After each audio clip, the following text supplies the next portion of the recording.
Membahas laga kontroversial Indonesia versus Bahrain kemarin, sudah bergabung bersama kami pengamat sepak bola Muhammad Kusnaini atau Bung Kusnaini.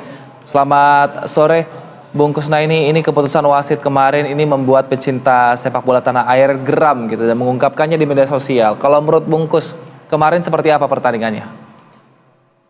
Iya, terlepas dari soal perpanjangan tambahan waktu di akhir babak kedua yang cukup kontroversial ya.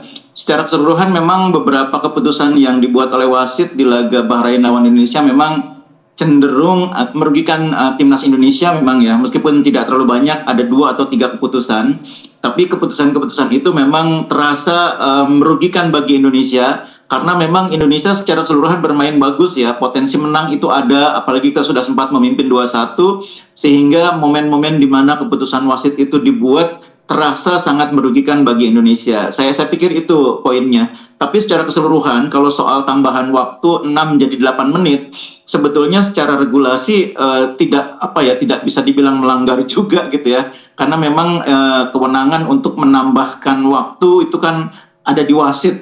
Dia menghitung semuanya dari soal waktu yang terbuang oleh katakanlah selebrasi, waktu yang terbuang oleh pemain yang mengambil air minum dan sebagainya, itu kan semua dihitung secara detail, dan waktunya itu dihitung adanya di jamnya wasit, bukan di jamnya siapapun. Jadi wasit bisa berargumen bahwa waktu yang tercatat di jamnya dia masih 6 menit, sehingga kontroversi soal waktu tambahan yang terasa panjang itu secara regulasi sebetulnya tidak bisa kita berbuat apa-apa karena itu wilayahnya wasit. Baik. Tapi kalau menurut Anda, wajarkah sampai Coach Sinteyong ini tidak mau menyalam panitia pelaksana usai laga kemarin setelah pertandingan digelar karena keputusan dari wasit ini, Bungkus?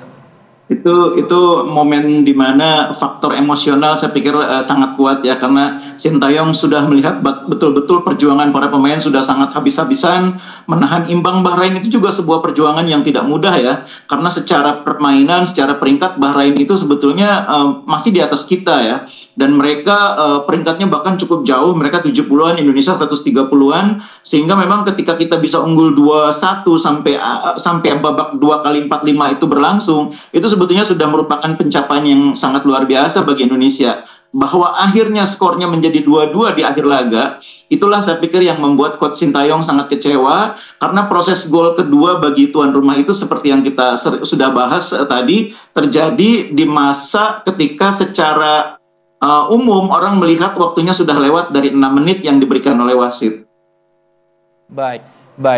Nah, kalau seperti ini perlukah PSSI melayangkan protes kepada entah itu FIFA ataupun saat ini penyelenggara Piala Dunia 2026 mendatang, Bungkus? Iya, jadi kalau protes atau surat ke FIFA itu, ke AFC itu sifatnya sebetulnya hanya mengingatkan bahwa memberitahu kepada FIFA, kepada AFC bahwa proses pertandingan tersebut ada hal-hal yang dianggap merugikan Indonesia, dengan harapan bahwa di masa mendatang Indonesia tidak lagi dirugikan, tidak lagi mendapat penugasan dari FIFA dan AFC wasit yang punya track record atau rekam jejak merugikan Indonesia. Sifatnya hanya itu.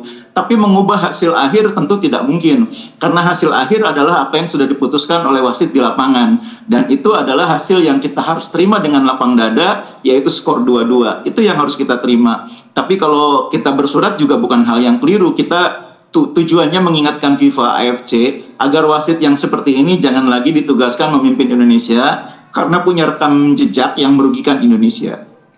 Baik, kita harapkan semoga hal-hal seperti ini tidak terjadi kembali sehingga performa Indonesia dan juga poin Indonesia bisa terus tambah sehingga Indonesia di tahun 2026 nanti bisa ikut untuk pertama kalinya di Piala Dunia. Terima kasih atas waktu dan juga informasinya, Bung Kusnaini. Selamat sore, sehat selalu. Sore.